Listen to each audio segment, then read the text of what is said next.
Hi everyone, and welcome to another episode of Insights with Experts. Joining us here today, we are very, very fortunate to have Miss Caryn Sowa. Caryn, it's absolutely wonderful to have you here today. How are you? I'm well, thank you for having me. Of course. So everyone, Caryn is a project manager currently at the Freedom Project. Over her years, she has managed a variety of projects from sport to entertainment to music, and the list just keeps going on. So we're absolutely fortunate to have you here. So Caryn, just to get into the first question that we would like to ask. So the first question that we like to ask our experts is more or less an overview of their story. And when I say that, I mean, from the moment that you left school, perhaps, when did you know that project management was something that you wanted to actually pursue? And as well as that, could you maybe talk about what your current role at the Freedom Project actually entails as well? Sure, sounds good. So after I studied business management in college, for lack of knowing what to do at that time, I chose something general, and I feel like that was a good base for me because everybody can use some business information and business knowledge. So that worked out well for me. And after college, I wasn't really sure what I wanted to do, but I had traveled a little bit in college, spent a semester abroad in London, and did an internship in Florida at Walt Disney World. And I loved traveling when I was living in London. And so after school, I moved to Cape Cod after college, and I wasn't sure what I wanted to do, but I was continuing my enjoyment of the summer and the beach. And then I moved into Boston, Massachusetts, where I still live in the area of Boston. And I decided, okay, I need to get a job. And I just thought I had a job that I started with an agency. It was like a placement agency. And I wasn't really into the job, but it was something to do for the meantime. And then I had heard about this events position, and I thought, oh, I'll be really good at that. I like organizing, I'm detail oriented, and I just went for it. I didn't have experience, so it took me a while to get the job. It was determination. I kept applying, and then I waited. It was probably over a year and a half before I was able to secure this position that I started working my events job at. So with that, I was there for 4.5 years, and I had a great opportunity. I was traveling and setting up events and entertainment across the country, the US, and also internationally. So I was at 5-star hotels, and we would plan meals, plan entertainment, entertain. I was called the program manager, and we entertained clients with different show acts or music and performers. And we always went touring the local cities, and a lot of them were around golf resorts, so people golfed. And so that was a summation of that. And then after that, I decided I wanted to try out arts and entertainment, and so I ended up starting a job at the New England Patriots and Foxborough Stadium. And that's how I got into the arts. And I transferred my skills from, events, and used my organizational skills. And I moved into a position of operations management. And so I was the assistant to the general manager. And then I ended up being the entertainment manager for the Patriots football team.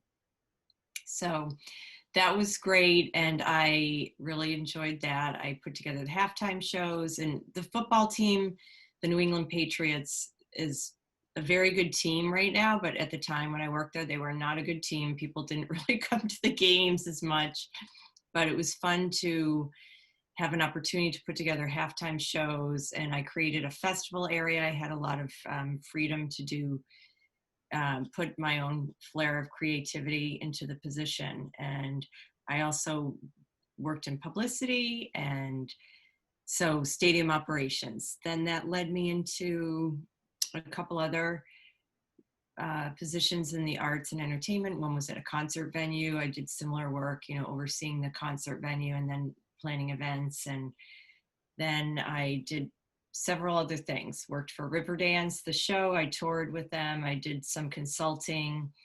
I worked for Harvard Business School Publishing in their events department. And there are a few others. I worked for publicity for the Boston Music Awards, which was like a local awards and music show. And then I decided to start a family. So I had a child, and that put a little, it didn't stop my career, but I decided to step aside a little bit because events positions are really, time consuming. It's a lot of hours. Also, I didn't mention that I, at one point, was managing a theater in Boston. And that was actually, I can't believe I didn't mention it because it was one of the positions I was at for several years, 13 years. I oversaw the day-to-day operations of a Broadway house theater in Boston. So that was a lot of days of the week, Tuesday through Sunday, and a lot of hours. So I decided to have a family, and I thought that might be too much with a new baby. So I stepped aside, but I continued to work in the arts and entertainment. I stayed working part-time, doing event work and consulting, just to keep my foot in the door, if you will, but also keep experience. And so that was good to work part-time. And then when I decided eventually to go back, I decided, I want to find something that I would really enjoy. And I did enjoy my other jobs, but I thought, I was deciding I wanted to get into something different. And I thought, it would be great to get into academia. And thus I ended up finding this position at Wellesley College.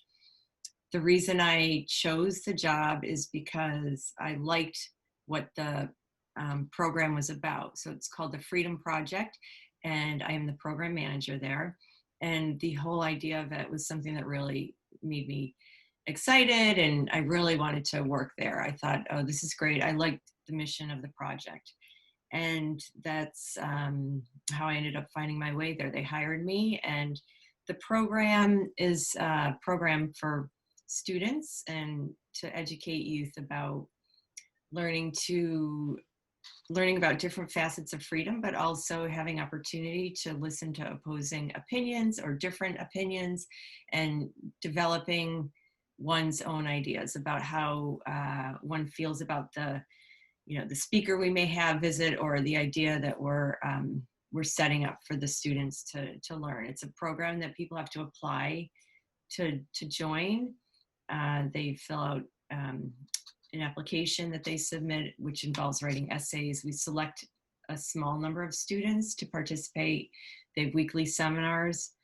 We have events that I oversee, and we also have an internship program that I manage. And we're giving students opportunity to learn different ideas and then express their own ideas. So they do this in weekly seminars where they meet. They also listen to the speaker at the events that I plan, and then we discuss it. And we are not from any political affiliation. We're not promoting any of the ideas.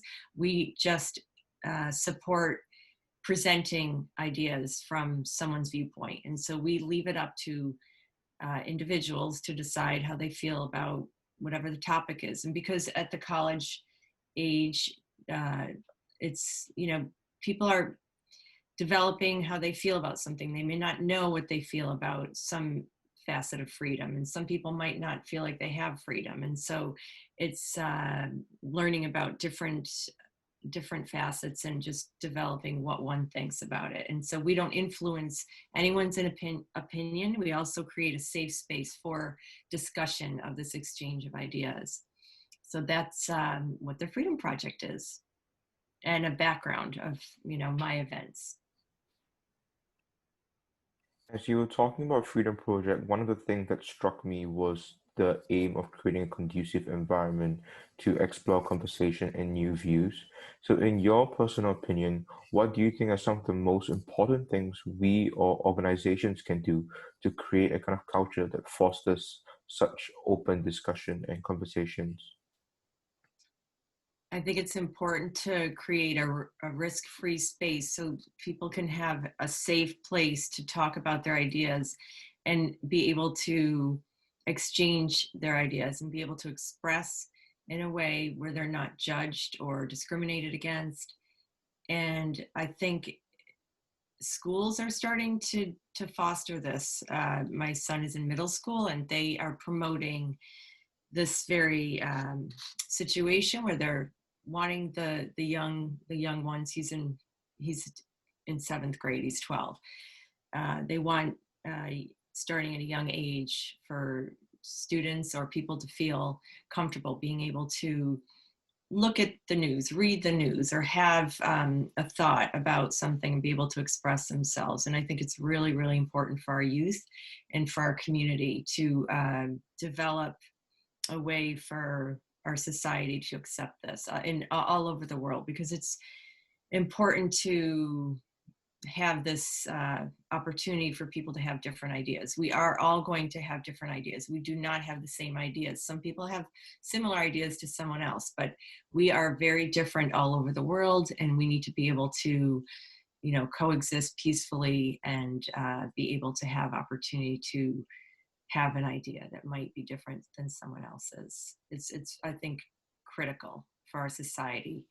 I think also we need to develop in youth good listeners. And I think setting this exchange up for children at a young age can help create good listeners, which also is important when you're trying to hear somebody else's idea and decide, do I agree with this or not? It doesn't matter if they do or not. It's a way to create opportunity for this exchange. Yeah, of course. And I mean, even I saw in school, I mean, what you saw was this massive shift from like rote learning over to students. I mean, you aren't telling students what the answer actually is. You're just saying, okay, here's something. What do you think? What are your thoughts? And so on. And I guess I mean, the whole idea of evoking thought from students as opposed to just saying, look, here's the answer. Here you go, X, Y, Z. I think that's just so much more powerful in every kind of way. So, Caryn, I mean, moving on to our next question, which we would like to ask you. So in terms of your whole journey, again, I think, in the first question, we got a very broad overview. Now we would perhaps like to narrow it down to maybe one specific moment. So if you could just talk about maybe one project or one specific moment that you felt was really challenging, how did you actually overcome this? And how do you potentially think that maybe if a student was facing this exact same challenge in the future, how could they overcome the exact same thing?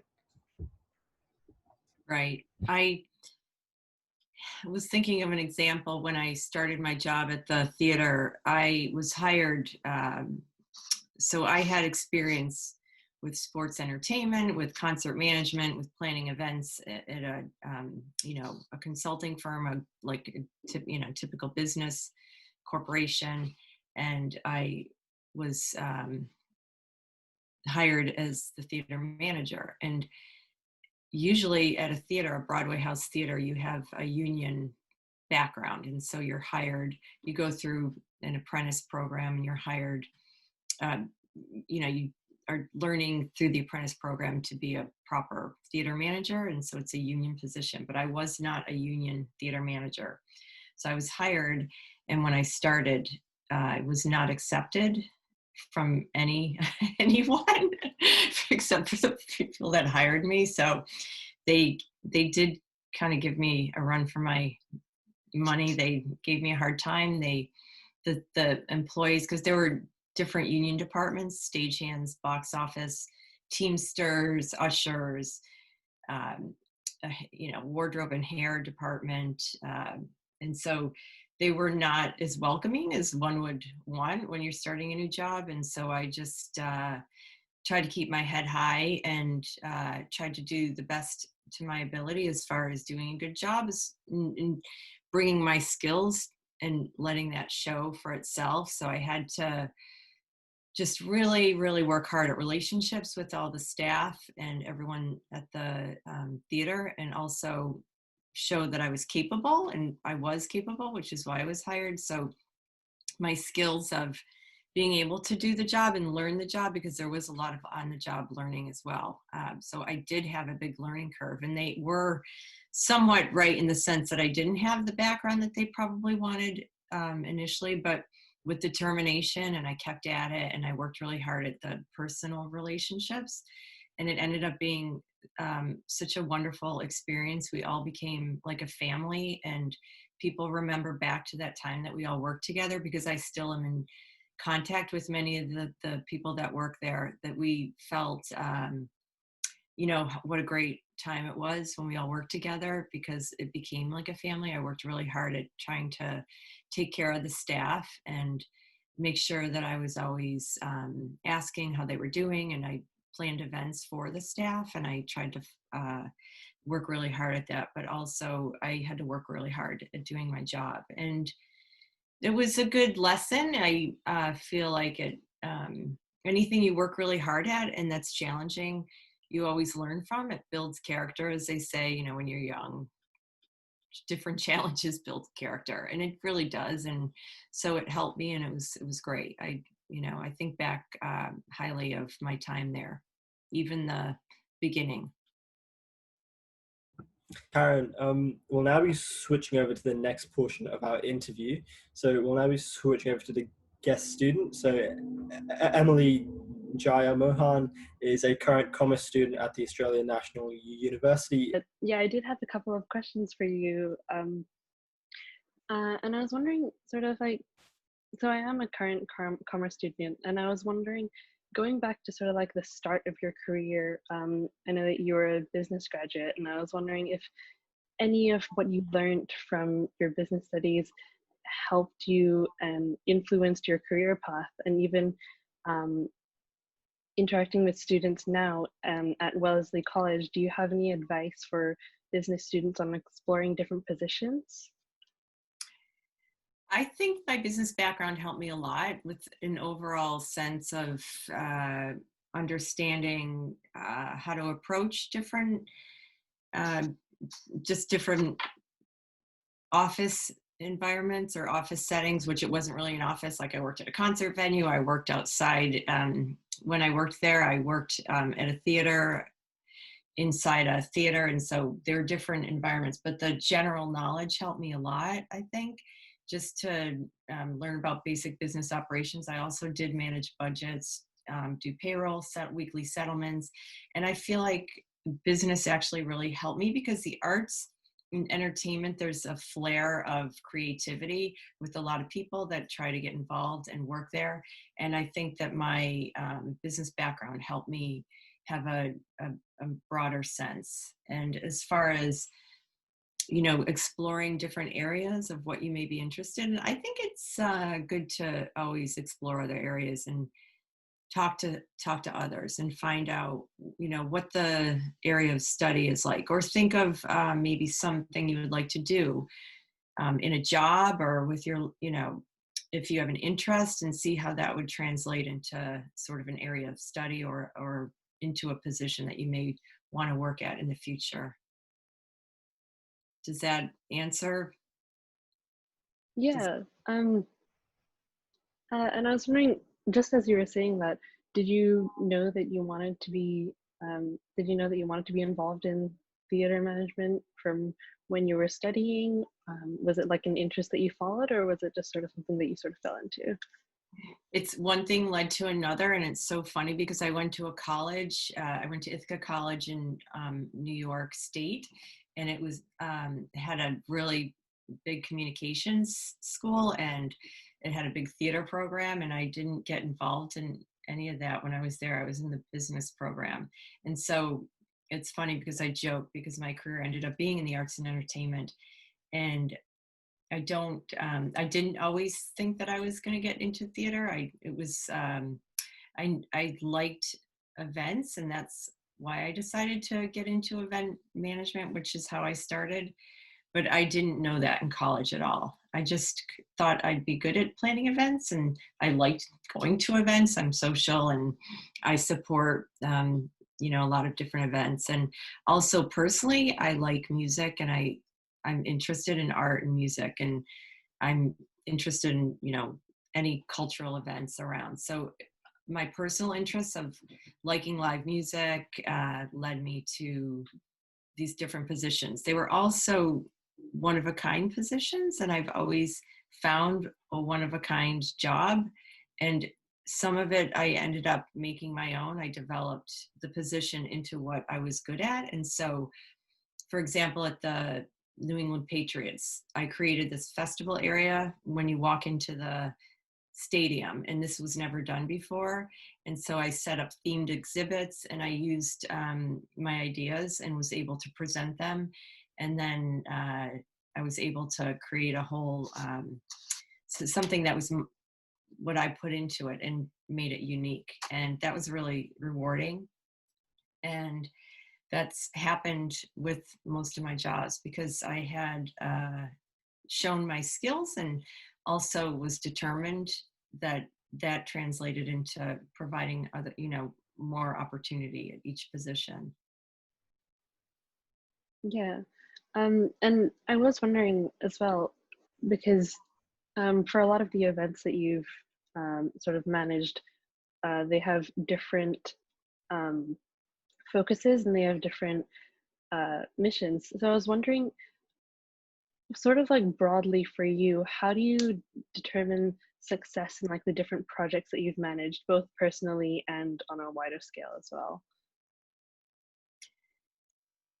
Well, I feel like when you're in the events business or live theater or anything, something's always going to go wrong, and something always does. So there have been a lot of times when things have happened where, I've had to call 911. Often people get ill or get hurt at a venue. So if you attend a concert yourself, or maybe you've attended a sporting event or some sort of event, you may have noticed somebody getting hurt or sick. And so we've had to, call an ambulance. I've had to evacuate the theater several times in Boston. And I had one time during a live performance, the whole performance was based on video, and the video stopped working in the middle of the performance. So all different things can happen. And I didn't base the event on what happened. I based it on how it was managed and how I handled it with others. And you can think about what went wrong and how that didn't work out and that was terrible. But actually, if you look at the positive on how you managed to be flexible, think on your toes, if you will, think on your feet, you're actually standing a lot. So that's literal and figurative. But, how can you deal with real life situations, which one encounters in their everyday life? Just how does that translate when you're planning an event and managing an event? So I feel like that's one component. Also, I feel like if I just did my best and put in as much hard work as I could, then I feel good about it. It may not be always turning out the way you want it to be, but just how can I know that I did my best? Yeah, I definitely think that things happen that you might not expect, and it's all about like how you deal with that instead of, oh no, something went wrong, everything is just going down the drain. Yeah, I'll pass it back to Shayam now. I'll actually be the one taking Sorry. over. So we end the interview with a standard question we ask everyone, and that is, if you had one piece of advice you would leave to the youth, what would it be?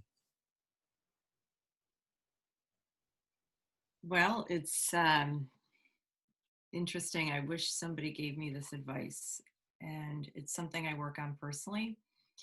And I have mentioned determination a few times, and while I think that's really important, I think it's important more so to build self-esteem and confidence and accept yourself. And you're going to be living with yourself for a long time. It's a relationship you should work on. You want to be able to make mistakes and forgive yourself, have a growth mindset, which I know that they start teaching in schools now in the US. Just, it's okay to make a mistake. It's okay to fail. That's when you can learn the most. It's okay to, maybe things didn't go as planned, but that's okay. And it's important to be okay with that and forgive yourself, or do your best and say it wasn't something you can change and you're just going to have to live with something that happened, well, then you need to move on, keep going, just carry on, because I am very hard on myself. And so I tend to not forgive myself easily because I have high expectations for myself. And that's just how I am personally. So I work hard at trying to just accept. And I think if you can do that, then you can take risks in your life and career, and you learn a lot. And if anything, it's important to be open to learning and be very self-aware, and just do what you can, do your best, and that will translate into making the world a better place, helping others, and loving yourself. Thank you for listening to this episode of Insights with Experts. We'd now like to introduce a platform that we think would be useful for all of our viewers. Teachers on Wheels is an Australian charity that helps people from all walks of life achieve their career goals. They provide free career guidance and support services to young people in Australia and all over the world, including weekly career webinars with professionals from a diverse range of industries, a resume review service, and a mentoring program in collaboration with Westpac. Thanks for listening in. This podcast has been brought to you by Desare, a platform designed to bridge the gap between the youth and professionals. You can read more about us at desare.org. And you can also check out the section titled Insights with Experts, where you can submit your questions that you might have for future experts and industries that you would like to learn more about. And you can also refer in any experts that you might know yourself.